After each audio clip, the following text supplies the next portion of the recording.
Nuestro sermón de hoy se titula La iglesia que vive en esperanza y santidad.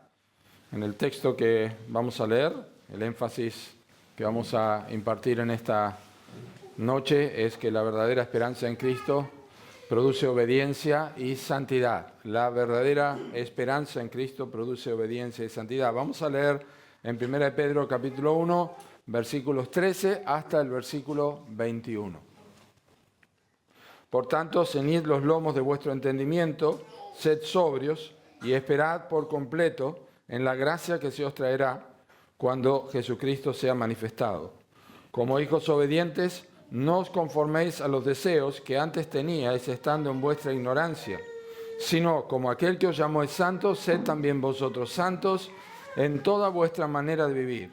Porque escrito está, sed santos porque yo soy santo.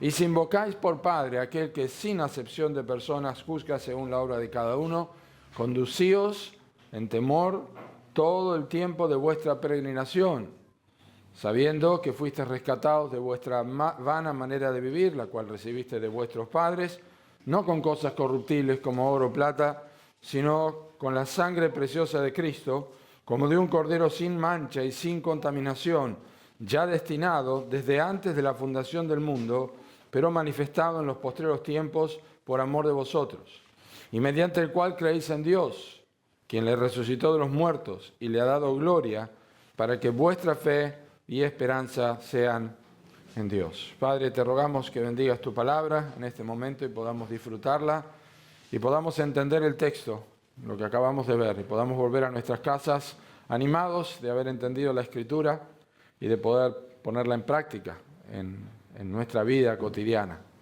Gracias te damos por la iglesia aquí en Roca que tú estás formando. Gracias por la expectativa de que podemos en el próximo mes comenzar a vernos entre semana, tener tiempo de comunión, de examinar tu palabra. Y oramos, Señor, que nos prepares y prepares nuestros corazones. Y que este sermón sea de estímulo también hacia ese fin, a ese propósito, para que podamos volver a repasar en la semana las cosas que aprendemos. Oramos en el nombre del Señor Jesucristo. Amén. Hemos oído historias como esta, pero imagínense que hay un hijo que está gravemente enfermo y para vivir necesita que se le done un órgano vital, ya sea un riñón, ya sea un hígado o parte del hígado de parte de su padre, que es el único que puede darle es compatibilidad con su hijo para salvarle la vida. Es una operación muy riesgosa, una operación que puede perder la vida en todos los sentidos. Le puede pasar cualquier cosa, puede tener problemas físicos, puede tener situaciones emocionales y también, por supuesto, esto requiere una situación, un enfoque económico muy importante, pero el padre lo hace por amor a su hijo. Después de la cirugía, el hijo sana, tiene una nueva oportunidad de vivir y los médicos, los familiares y los amigos le dicen todos exactamente lo mismo, de una u otra manera. Cuida tu cuerpo, no tomes decisiones que dañen tu salud porque no fue cualquier cosa lo que se hizo por vos. Fue el cuerpo y la vida de tu papá lo que te salvó. El hijo, por supuesto, entiende el costo de su nueva vida y vemos que ya no vive como vivía antes. No se entrega al descuido ni a la autodestrucción de su cuerpo. No porque tenga miedo de que su padre se enoje, por supuesto, sino porque ama y honra el sacrificio de su padre. Se siente en deuda, de alguna manera. Y cada vez que respira, sabe que lo hace gracias a su papá, que le costó, por amor, darle algo que era irreemplazable. Nosotros acabamos de leer un pasaje donde el apóstol Pedro exhorta a los creyentes a vivir de una manera santa y el remate final que hace en el pasaje, versículos 18 al 21, tiene que ver con el recuerdo de la muerte, la sepultura y la resurrección de Cristo y el precio alto que se pagó por la salvación de sus almas. La sangre de Cristo, preparado desde antes de la fundación del mundo, pero manifestado en este tiempo por amor a ellos. No es legalismo vivir en santidad. Vivir en santidad, que vamos a aprender ahora lo que es, vivir en santidad no es legalismo.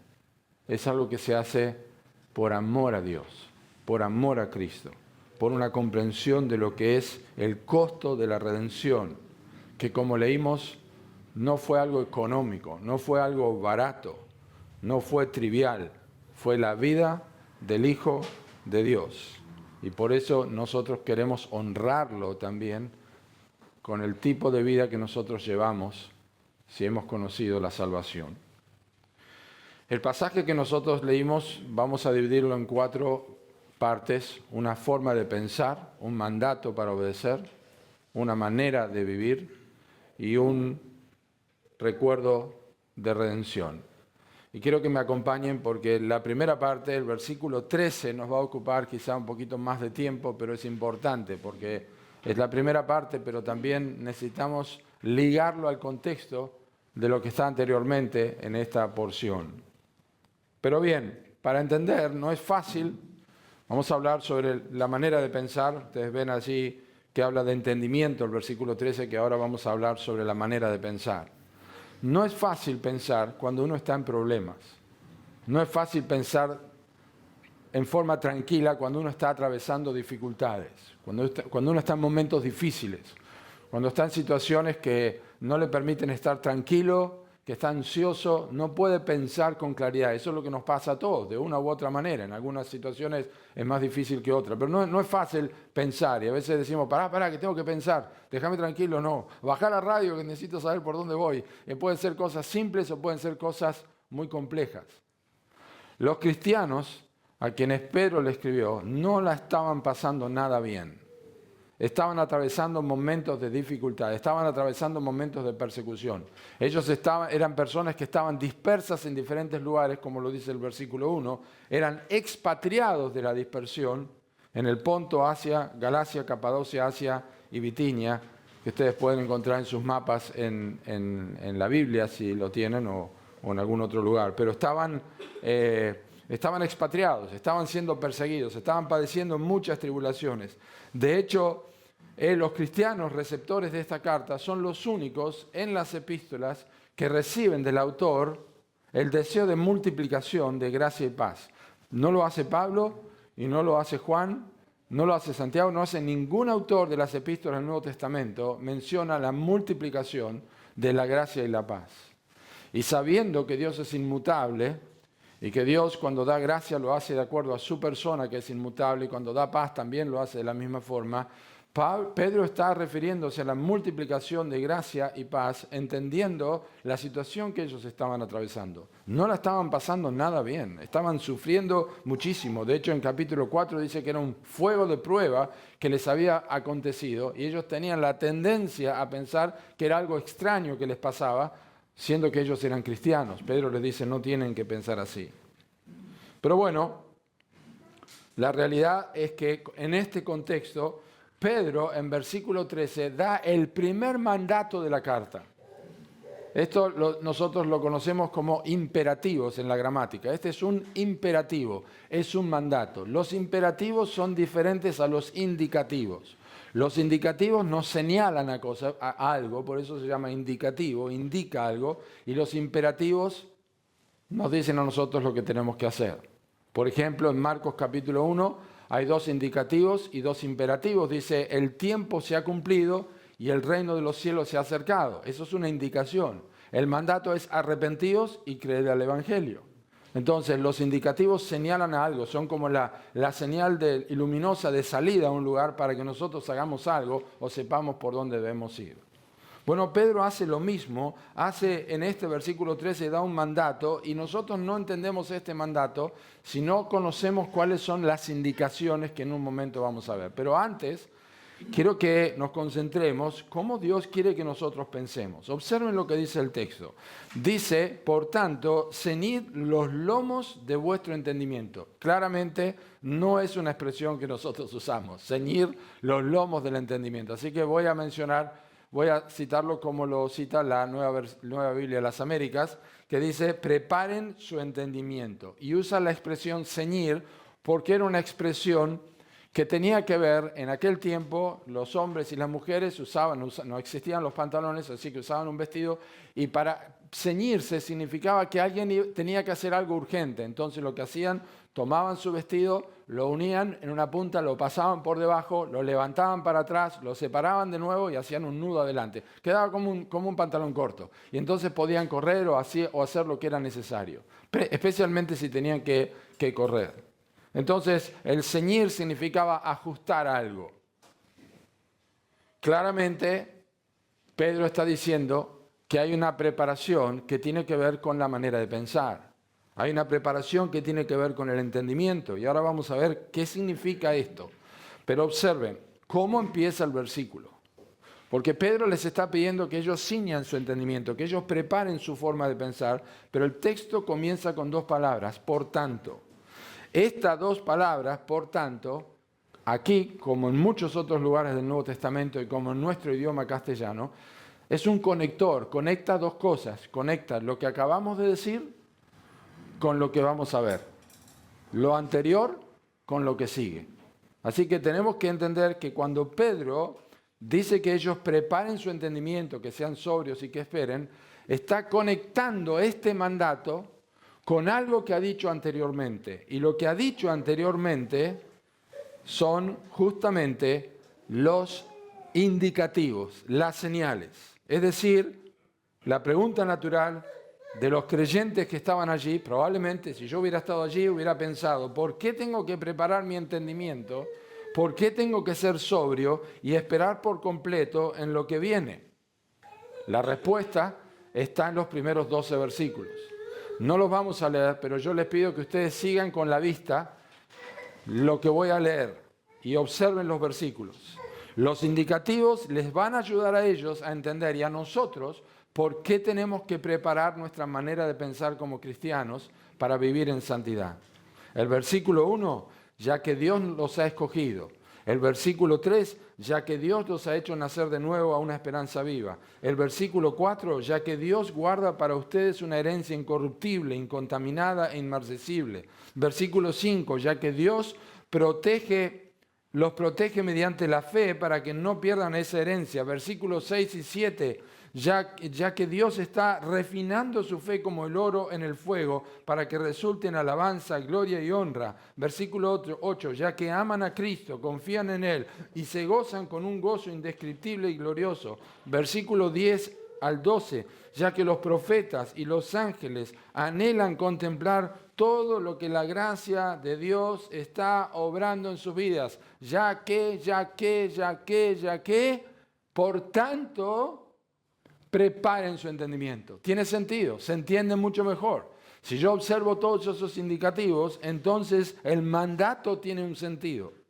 Y presten mucha atención, porque justamente las derrotas frecuentes en los cristianos no es porque no puedan entender un mandato bíblico, sino porque no prestan atención a las indicaciones, no prestan atención a los indicativos. Entonces, cuando hay un mandato, no lo pueden obedecer. ¿Por qué yo tengo que ser santo? ¿Por qué yo tengo que guardar esta forma de pensar? Yo tengo una herencia incorruptible en los cielos.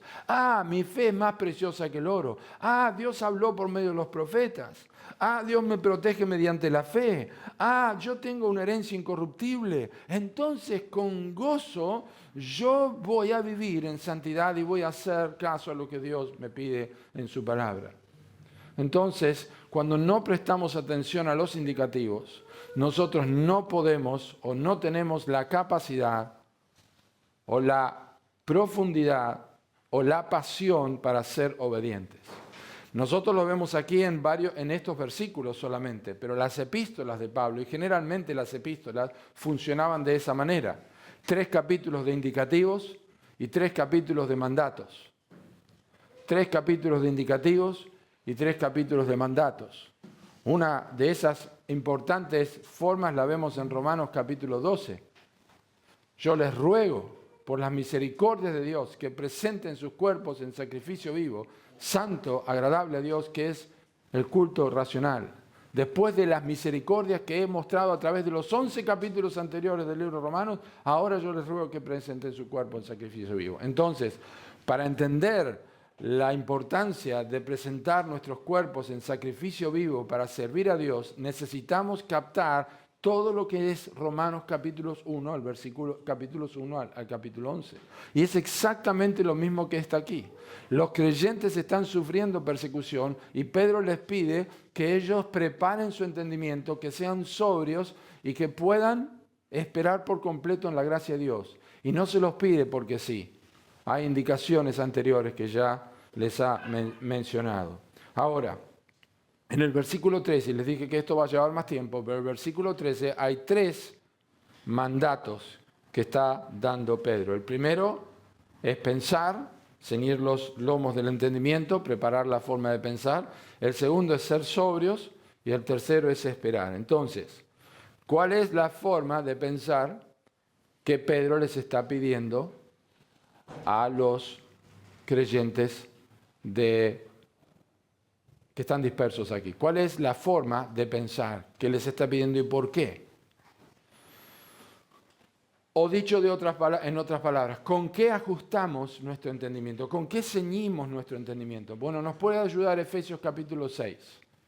Efesios capítulo 6 dice, ceñidos los lomos con la verdad. La armadura del creyente, ceñidos los lomos con la verdad. Es decir, la verdad es el cinturón. Cuando Pedro les dice a personas que están sufriendo y que están padeciendo persecución, que ellos ajusten sus pensamientos, les pide que lo hagan con la palabra de Dios. Por eso los versículos anteriores dicen, los profetas que profetizaron de la gracia destinada a vosotros inquirieron y diligentemente indagaron. No estoy hablando sin fundamento. La Escritura ya enseñaba que esto iba a ocurrir, que hay una esperanza viva en los cielos. Por tanto, usen la Escritura para ajustar su forma de pensar. Es decir, que si queremos ser una iglesia que vive en obediencia y santidad, nosotros necesitamos ajustar nuestros pensamientos a las Escrituras. Es decir, renovarnos en el espíritu de nuestra mente. Es decir, a través de toda la verdad de las Escrituras. Es decir, pensar bíblicamente, es decir, modelar nuestro estilo de vida, nuestros gustos, nuestro uso de dinero, nuestro matrimonio, la crianza de nuestros hijos, la forma en que nosotros tenemos nuestra filosofía de trabajo, cómo vivimos nuestra vida, los pasatiempos que tenemos, el entretenimiento que tenemos, el uso del tiempo y tantas cosas, tenemos que ajustarlo a las Escrituras. Para eso, ¿qué tenemos que hacer? Tenemos que leer la Biblia. Pero no tenemos que leer solo el Nuevo Testamento, tenemos que leer toda la Biblia, porque a veces a través de historias del Antiguo Testamento nosotros vemos patrones de conducta que nos ayudan a nosotros a pensar bíblicamente. Es decir, mira lo que hizo David en esta oportunidad, mira lo que hizo Jonatán en esta oportunidad, mira cómo se comportó Josué en esta oportunidad, mira lo que Oseas hizo con su esposa Gomer. Mira lo que hizo el profeta Isaías, mira cómo obró Gedeón, mira lo que hizo Sansón. Es decir, a través de la Escritura, nosotros sabemos que el Espíritu Santo va ajustando nuestra manera de pensar para vivir de acuerdo a la voluntad de Dios. Entonces, la primera cosa es que tenemos que pensar bíblicamente, tenemos que preparar nuestro pensamiento, tenemos las indicaciones para eso. Quiero hacerlo, esto es un precio muy alto el que se pagó por mí. En segundo lugar, dice que tienen que ser sobrios. ¿Qué significa ser sobrio? Bueno, básicamente significa no ser ebrio. ¿Qué significa ser ebrio o borracho? Significa que está controlado por el alcohol. Eso es una persona ebria. Está controlada por el alcohol. O una persona drogada está controlada por la droga y así sucesivamente. ¿Qué significa ser sobrio? Obviamente en contrario a la ebriedad, pero nosotros usamos eso en el contexto bíblico no solamente para referirnos a la ebriedad, pero lo usamos para referirnos al dominio propio, al control de nuestras vidas. Y Pedro está diciendo que ellos tienen que ser sobrios, está diciendo ustedes no tienen que permitir que ninguna cosa oscurezca su forma de pensar bíblicamente. No tienen que permitir que cualquier cosa en sus vidas adormezca el valor de la palabra de Dios en sus mentes. No permitan sea dinero, sea pasatiempo, sean personas, sean gustos, lo que sea. No permitan que les adormezca la escritura, la obediencia a la palabra de Dios. Y por eso no nos referimos solamente quizá a la inmoralidad, que no es la única cosa que puede adormecer el alma. La Biblia habla mucho de la inmoralidad, pero también, como dije, lo hace acerca del dinero, o las amistades, o el trabajo, o el poder, o los pasatiempos, el entretenimiento. Cada uno de nosotros tenemos que identificar cuáles son las cosas que tienden a quitarnos la sobriedad. Tenemos que identificarlas. ¿Cuáles son las cosas que me ponen ebrio y no me permiten pensar bíblicamente, no me permiten considerar las Escrituras, no me permiten mantenerme despierto? ¿Para qué? Para esperar por completo en la gracia que se nos traerá, que es la última cosa.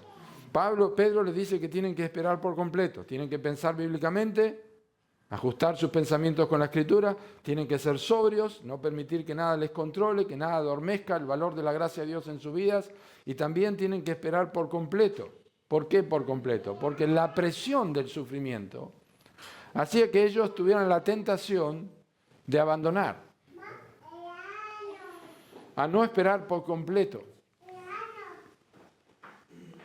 Las presiones hacen que nosotros no obedezcamos a Dios hasta el fin, como le pasó a Saúl en 1 Samuel capítulo 15. No obedeció, no esperó, en 1 Samuel 13, no esperó a Samuel, que había dicho que tenía que esperarlo para ofrecer el sacrificio. Pero no tuvo paciencia y no esperó hasta el final, porque las cosas parecía que no iban bien y abandonó. Es decir, yo entiendo, si soy perseguido, entiendo lo que dice capítulo 1, versículos 3 y 4, que Dios, en su grande misericordia, me hizo renacer para una esperanza viva, por la resurrección de Jesucristo de los muertos, para una herencia incorruptible, incontaminada y que no se marchita, que está reservada en los cielos para mi vida. Yo entiendo esas cosas, yo sé que soy salvo, yo sé que tengo el perdón, yo sé que tengo esperanza. Pero la realidad es que me cuesta vivir, versículos 5 al 9, cuando mi fe es probada, cuando paso dificultades. Me cuesta vivir de una forma que me permita aguantar hasta el final. Y por eso me ayuda la palabra de Dios. Los profetas profetizaron de la gracia destinada a ustedes. La palabra de Dios.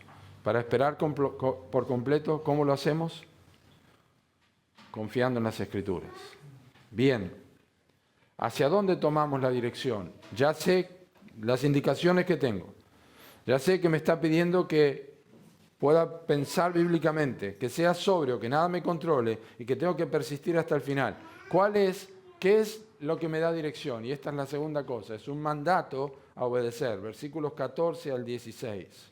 Como hijos obedientes, no os conforméis a los deseos que antes teníais estando en vuestra ignorancia, sino como aquel que os llamó es santo, sed también vosotros santos en toda vuestra manera de vivir, porque Cristo está, sed santos porque yo soy santo. La manera más simple de entender la vida de obediencia y en qué consiste es recordar algunas cosas que tenemos en estos textos que acabamos de leer. ¿Cómo podemos nosotros obedecer? Número 1, recordando que somos hijos, como hijos obedientes. Dios no está pidiendo algo a los inconversos. Le está pidiendo a sus hijos, que son hijos obedientes. La obediencia es la característica de los cristianos verdaderos. Vosotros sois mis amigos si hacéis lo que yo os mando. Si guardareis mis mandamientos, permaneceréis en mi amor. Si me amáis, mi palabra guardarán. Si me aman, mi palabra guardarán. De hecho, la Biblia dice en Efesios capítulo 2, versículo 4, que los incrédulos eran hijos de desobediencia e hijos de ira. Pero básicamente, ¿qué significa ser hijo de Dios? Significa que nosotros compartimos su misma vida, y es lo que Pedro dice en la segunda carta, capítulo 1, versículo 4, dice que nosotros somos participantes de la naturaleza divina. Somos hijos de Dios. A todos los que le recibieron, a los que creen en su nombre, les dio potestad de ser hechos hijos de Dios. Por medio de su Espíritu Santo nosotros clamamos Abba Padre. El Espíritu de su Hijo viene a nuestras vidas. Nosotros somos hijos de Dios. Y es la primera cosa que me ayuda a mí a perseverar y resistir y tener una vida de santidad. Yo soy un hijo o una hija de Dios, como hijos obedientes. En segundo lugar, nosotros podemos desarrollar nuevos deseos. Frente a las tentaciones, frente a todos los problemas que tenemos o circunstancias que vivimos, podemos desarrollar nuevos deseos. Pedro dice, como hijos obedientes, no os conforméis a los deseos que antes teníais estando en vuestra ignorancia. Es decir, la vida pasada de una persona inconversa es una vida llena de deseos que no honran a Dios. Los deseos de los ojos, los deseos de la carne, la vanagloria de la vida. No son deseos que honran a Dios. Pero la palabra de Dios, por medio del Espíritu Santo, provoca en nosotros el querer como el hacer de su buena voluntad. A medida que leemos las Escrituras, Dios pone nuevos deseos en nuestros corazones. Deseo de honrarle, deseo de no pecar contra Él, deseo de leer las Escrituras, deseo de tener comunión con hermanos, deseo de evangelizar a otros, deseo de apartarnos del pecado, deseo de crecer en la gracia y el conocimiento de Cristo, deseo de servirle de diferentes maneras, deseos que antes no teníamos. Antes teníamos deseos que eran contrarios a la voluntad de Dios. Así que somos hijos obedientes, nosotros podemos desarrollar nuevos deseos y en tercer lugar, no somos ignorantes. No somos ignorantes. Los deseos que antes teníais estando en vuestra ignorancia. La ignorancia que tenemos los cristianos es una ignorancia que viene quizá por un descuido de la lectura de las Escrituras y la meditación. Siempre vamos a tener ignorancia, digamos, una ignorancia activa o pasiva, mejor dicho, porque necesitamos crecer y siempre tenemos que aprender. Pero hay ignorancia que nosotros tenemos por descuido. Pero la ignorancia de la que está hablando Pedro aquí es la ignorancia principal que se quitó de nosotros cuando nos convertimos y Cristo en su gracia quitó de nuestros ojos el velo y nos trasladó del reino de las tinieblas al reino de su amado Hijo. Jesús le dijo a Pablo en Hechos 26, 18, para que abra sus ojos, para que se conviertan de las tinieblas a la luz. Es decir, como alguien ha dicho, el día que yo me convertí, comencé a reírme donde antes lloraba y lloro donde antes me reía. Yo ahora tengo otro entendimiento, ya no soy ignorante y por eso yo necesito esperar por completo. Y en cuarto lugar, el mandato para obedecer lo entiendo cuando entiendo que estoy capacitado para imitar a Dios. Sino, dice, como hijos, sino como aquel que os llamó es santo, sed también vosotros santos en toda vuestra manera de vivir. Y aquí necesitamos entender qué es la santidad de Dios. ¿Qué es que Dios es santo? ¿Qué significa que Dios es santo? Tenemos que entender qué significa que Dios es santo. Y aquí hay un ejercicio que hice esta mañana, así que los que estaban en Regina no tienen que responder. Pero este es un ejercicio para que entendamos. Tenemos a Dios por un lado y del otro lado ¿a quién tenemos? Tenemos a Dios por un lado y del otro lado ¿a quién tenemos? ¿Quién es lo contrario a Dios?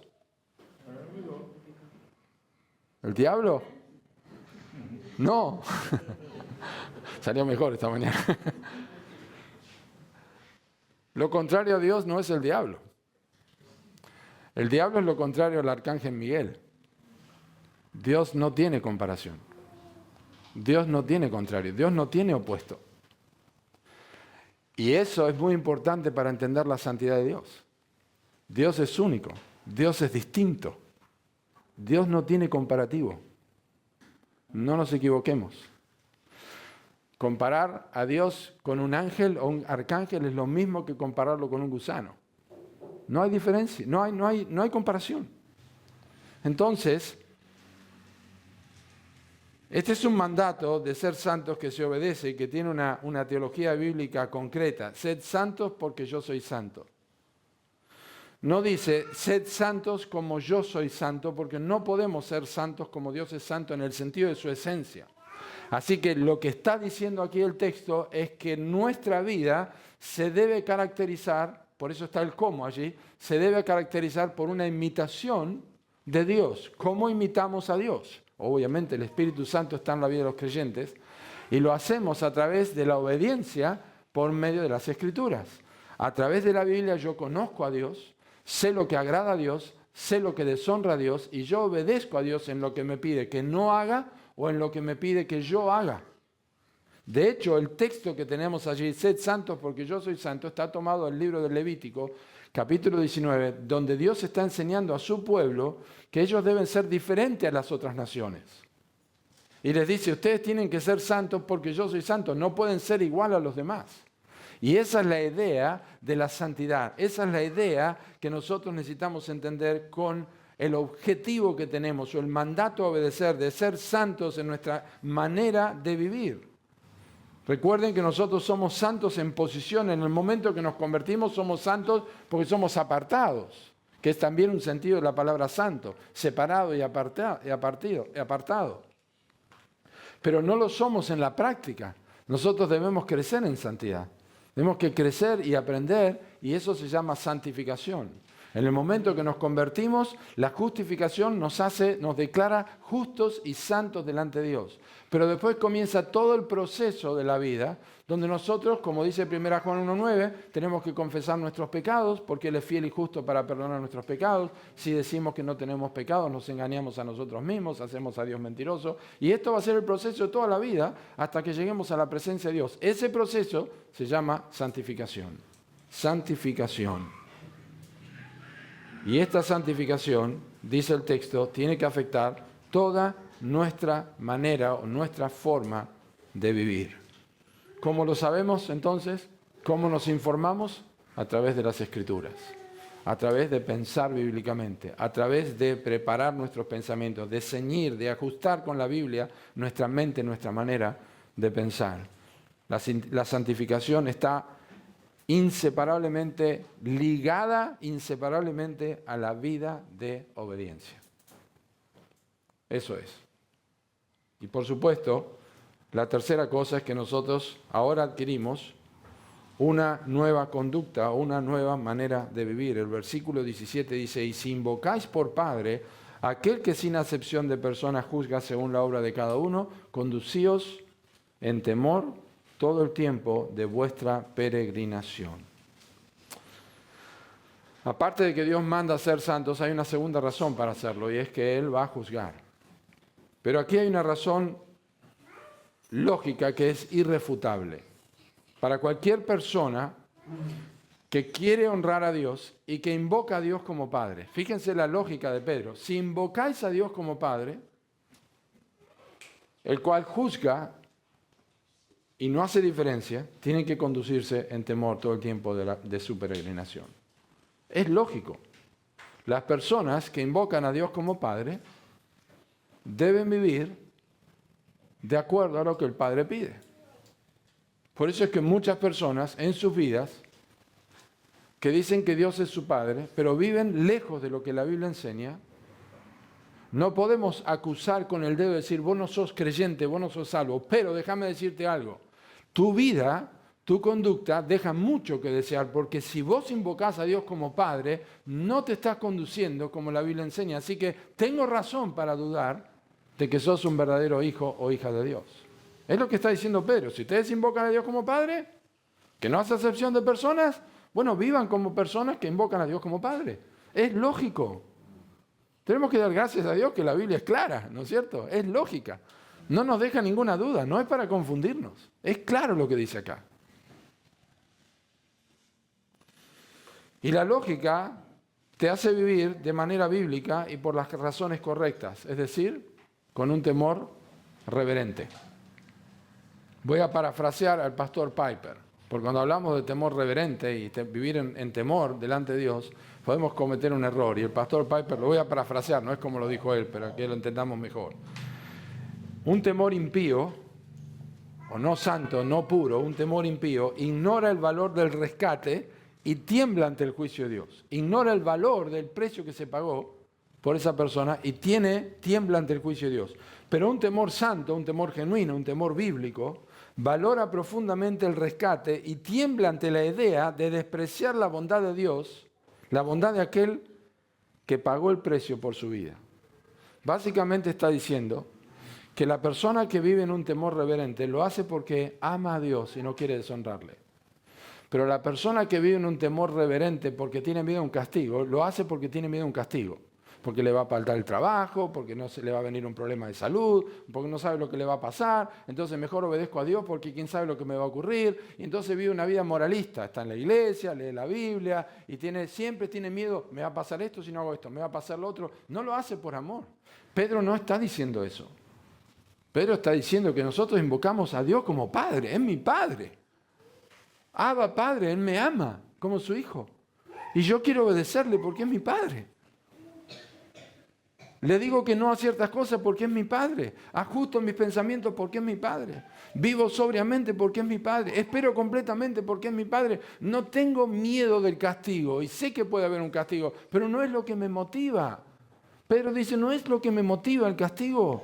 Yo vivo con temor y me conduzco así todo el tiempo de mi peregrinación. Y hay un ingrediente interesante aquí que debemos notar, que funciona como un catalizador, que es algo que acelera o facilita el proceso para que nosotros, o un cambio para que nosotros entendamos. ¿Cuál es el catalizador aquí? Pedro habla de peregrinación, que no es un término que usa solamente aquí. Luego dice, a ustedes les ruego como extranjeros y peregrinos que se abstengan de los deseos carnales que batallan contra el alma. Y este catalizador está diciendo, no perteneces acá.